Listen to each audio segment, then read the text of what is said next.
All of a sudden, recently, one of my cousin sisters sent me this screenshot telling that Instagram is not working anymore for her.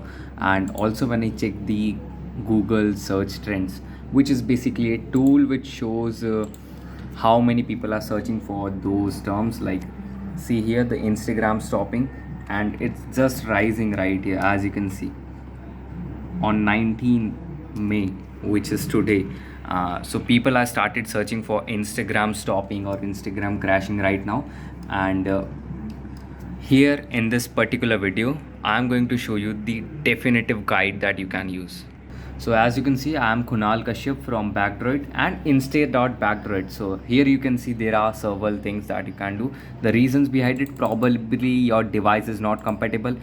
With a recent update, there is a bug on your Android smartphone. Any recently installed app from third-party site, data corruption in the app. So how you can fix it?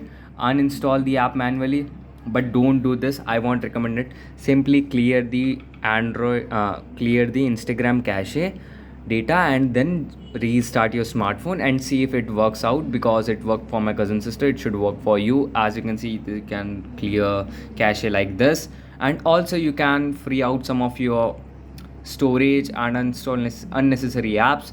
And lastly, one of my advice that you should do is right now clear the cache data and log out from the Instagram app, restart the smartphone, re-clear the Instagram cache and log in back. This would definitely fix your issue. Like currently there are thousands or even millions of people who are searching from it. Here is the country-wise breakdown, like United States people are searching for it, Indians are searching for it, Australians are searching for it. I hope you found the video helpful. If does, then like button is for you.